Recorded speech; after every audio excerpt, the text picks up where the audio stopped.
ഇത് പാറമടയാണല്ലേ? എന്താണ് ജിതിന്റെ പ്രശ്നം? ജോലിക്ക് പോവാത്തതിന് വീട്ടുകാർ വഴക്ക് പറയുന്നത് പോട്ടെ, പക്ഷെ അവളെ കല്യാണം കഴിക്കാൻ സമ്മതിക്കില്ല എന്ന് വെച്ചാ എന്നാ പിന്നെ രജിസ്റ്റർ മാരേജ് ചെയ്തൂടെ? എന്നെ ഇനി ഇങ്ങനെ ടോർച്ചർ ചെയ്ത എന്റെ ജീവിതം ഇവിടെ തന്നെ അവസാനിപ്പിക്കും. മോന്റെ അമ്മയോ അമ്മൂമ്മയോ ആരെങ്കിലും പറയാന്ന് വിചാരിച്ചാ മതി. നിങ്ങൾ എന്നെ അങ്ങനെ ഒഴിവാക്കാൻ നോക്കണ്ട.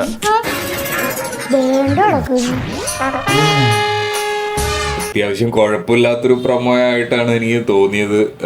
കാരണം വഴിയെ പോയൊരു വയ്യാവേലി ഗൗരിയമ്മായി വിളിച്ച് വീട്ടിൽ കൊണ്ടുവന്ന് അതൊരു വലിയൊരു പ്രശ്നമാവുന്ന രീതിയിലുള്ള ഒരു സംഗതിയാണ് ഉദ്ദേശിച്ചിരിക്കുന്നത്. അതൊരു കുഴപ്പമില്ലാത്ത രീതിയിൽ പോകുമെന്ന് തോന്നി. അത്ര വലിയ കോമഡി ഒന്നും പ്രൊമോ കണ്ടപ്പോഴും തോന്നിയില്ല. എന്തായാലും നമുക്ക് എപ്പിസോഡ് വരുമ്പോഴേ അറിയാൻ പറ്റൂ. പിന്നെ ശിവാനി ഷിബുവിൻ്റെ ആ ഒരു സംഗതിയൊക്കെ നല്ല രീതിയിൽ മിസ് ചെയ്യുന്നുണ്ട്. എനിക്ക് ഷിബുവിനെ കുറച്ചും കൂടെ ഒന്ന് എപ്പിസോഡിലേക്ക് ഒരു മെയിൻ ക്യാരക്ടർ ആക്കി കൊണ്ടുവരാനുള്ള ഒരു പൊട്ടൻഷ്യൽ ഉള്ള ഒരു ആക്ടറാണ് ഷിബു. അപ്പം നിങ്ങളുടെ അഭിപ്രായം എന്താണെന്ന് വെച്ചാൽ കമൻറ്റ് ചെയ്യുക. കാരണം ഷിബു വരുന്നത് എനിക്ക് തോന്നുന്നു ഷിബുവിനെ കുറച്ചും കൂടെ മെയിനായിട്ട് കുറച്ചും കൂടെ നല്ല രീതിയിൽ പൊട്ടൻഷ്യൽ ഉള്ള ആക്ടറാണ്. അപ്പം നല്ല രീതിയിൽ മെയിൻ ക്യാരക്ടർ കൊടുക്കാൻ പറ്റും.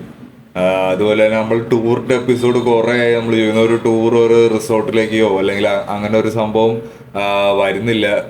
എന്തായാലും നമുക്ക് ഇനി വരുന്ന എപ്പിസോഡുകളിൽ കാണുമെന്ന്